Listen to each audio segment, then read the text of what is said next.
The camera of your iPhone 17 or 17 Pro or Pro Max can do more than you would think at first glance. That's why today I'm going to show you 15 very useful but still little known camera tricks for your iPhone.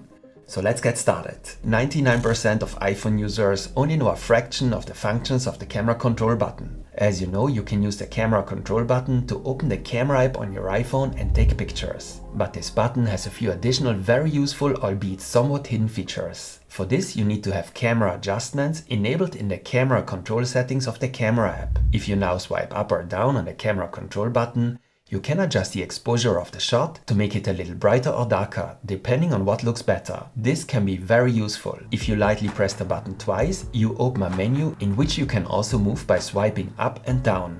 Here you can select the f-stop or depth, the zoom factor, the cameras, the style or the tone. Once you have selected a function, you can adjust the corresponding settings. But that's not all. If you press and hold the button lightly, you can fix the focus and exposure and then change the framing without the focus and exposure automatically adjusting again. But you also have to activate this feature first. Under Camera Control, activate Lock Focus and Exposure. And if Visual Intelligence is enabled and the camera app is not yet open, you can activate the iPhone Visual Intelligence feature by pressing and holding the button. This allows you to ask ChatGPT about the objects in the image or perform a Google search if you want to know more about a specific object. And as you can see here in the settings under Launch Camera, you can use the camera control button not only to start the iPhone camera app, but also other apps that use the camera, such as the Instagram app. So you could open the camera app as before and use the camera control button for the Instagram app. In fact, you can also open the camera app with Siri. Hey Siri, open camera. But it would be even more useful if Siri could also take a photo from a distance, for example for a group selfie. Unfortunately, it's not that easy. Hey Siri, take a photo. Siri just opens the app but doesn't take a photo. To get Siri to take a photo directly, we need another trick. You open the Shortcuts app. It should already be pre-installed on your iPhone. Here at the bottom right, you open the gallery. Here you search for the shortcut Say Cheese. You just add it. And now you can take a photo with Siri. Hey Siri, say cheese. However, this only works if your iPhone is unlocked. Also, the camera app must not already be open. A very useful feature. It's just strange that Apple has hidden it so well. But there is another way to control your iPhone's camera remotely and take a photo, for example, with the help of your AirPods. To do this, connect your AirPods and open the menu with the settings for your AirPods. Now activate the camera remote function under Camera Control. I select press once. Now you can take a photo or start and stop recording a video remotely by briefly pressing the stems of your AirPods. If you want to prevent yourself from appearing in the photo with your AirPods, you should activate a timer in the camera app beforehand. This gives you enough time to remove your AirPods before the photo is taken. The familiar shutter button also has a number of interesting hidden features. If you tap it once, you will of course take a photo, but if you tap and hold it, you take a video. The video recording stops as soon as you lift your finger. This is called Quick Take. If you want to zoom in while recording, you just swipe your finger up. If you want to zoom out, you swipe down. This very unusual zoom feature is also available during normal video recording. If you want to shoot a longer video, simply drag the button to the right onto the lock. Now you can also take single photos via the button on the right during the video recording. If you drag the shutter button to the left, your iPhone starts shooting a burst. In this case, 10 photos per second are taken in succession. And that brings me to my next trick,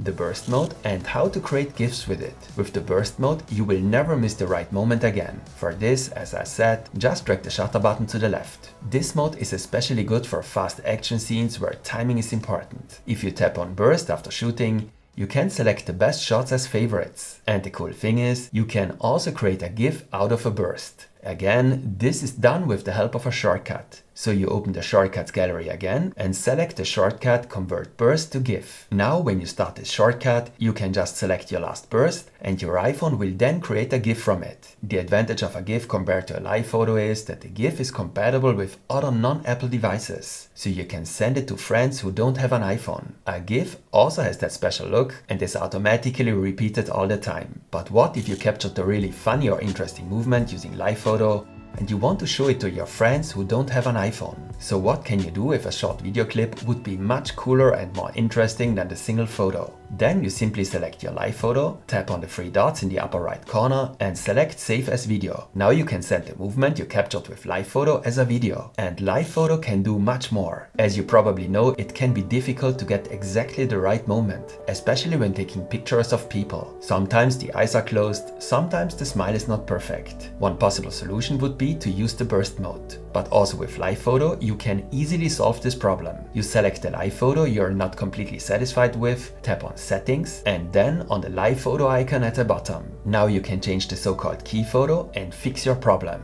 So it's very simple, and I want to show you another useful trick using live photo. You can use live photos to reproduce the effect of a professional looking long exposure. This is useful, for example, to capture the lights of vehicles or running water. You simply take a live photo. You then select your photo and tap on the live icon in the upper left corner. Now you can add an effect to your live photo. Here you choose long exposure, and you have your long exposure. To get the best result, I recommend to hold your iPhone as steady as possible. As you can see, your iPhone's camera has a lot more features than you might think at first glance. If you really want to know everything about your iPhone's camera, check out my detailed tutorial on the camera of the iPhone 17 and 17 Pro and Pro Max. Earlier we talked about sending photos or videos to your friends. There is a cool drag and drop feature that might help you do that. You select a photo in the Photos app, hold your finger on it, and drag it, for example, a bit downwards. Now you can select more photos with your other hand. You always keep your finger on the photo. Now you simply switch the app and can easily insert the photos into a message. This also works with the Notes app or other apps. Similarly, you can even cut out objects or subjects from photos and transfer them to other apps. To do this, open a photo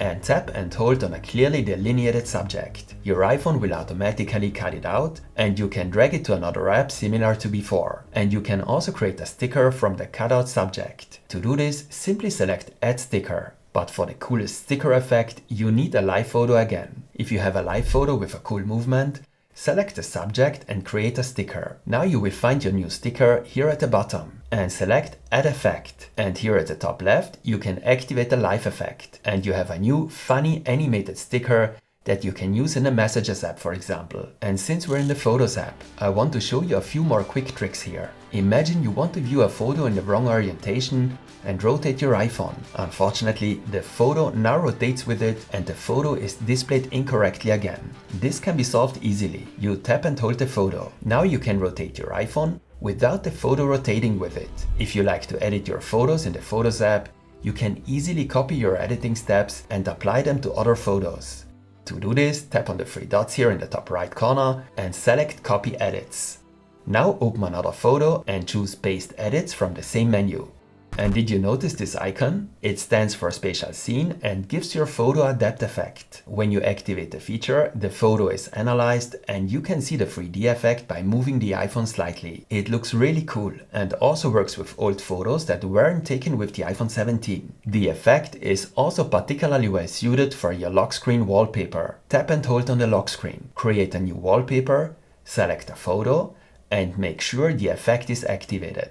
And just like that, you have a new lock screen with the new 3D spatial effect. The portrait mode is one of my favorite iPhone camera features. Unfortunately, it doesn't always work perfectly. The edges may show artifacts, or the effect may look unnatural. You can easily fix this problem if you still want to use the photo. You select the photo and tap on the settings icon at the bottom. Using the f-stop here, you can now adjust the blurred background. The higher the value, the lower the effect, and vice versa. If you tap on portrait, you can deactivate the effect completely and have a normal photo. In cinematic video mode, it works exactly the same. And it also works the other way around. If you have taken a photo in normal photo mode and you want to apply the portrait effect to it, open the portrait menu at the top left of the photo and activate the portrait effect. Now you can adjust the effect again using the f-stop. You can also do this with a live photo. Simply tap on the live icon in the top left hand corner and activate the portrait effect. However, this only works if your iPhone has recognized a face or a person when taking the photo. My next trick is quickly explained. If you use the video mode more often than the photo mode like I do,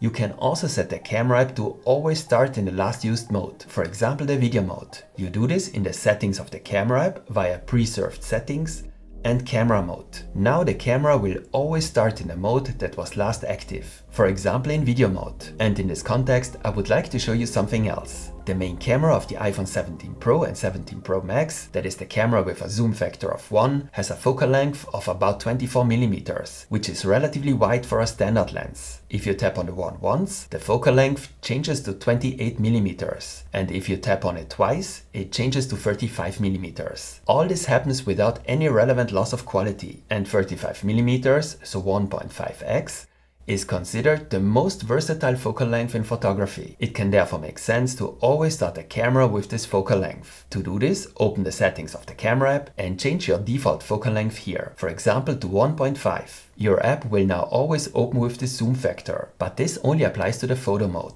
Here's a tip, or actually two simple tips for the selfie fans. Often you will extend your arm fully when taking a selfie. It is quite awkward to press the shutter button with the extended arm. In such cases, you should use the volume buttons, which have the same functionality as the shutter button. But even more interesting is that your photo will not look like in the preview. Rather, you will get a mirrored result. This can be quite confusing depending on the situation. You can easily fix this problem as well. You can do this in the settings of the camera under composition by activating mirror front camera.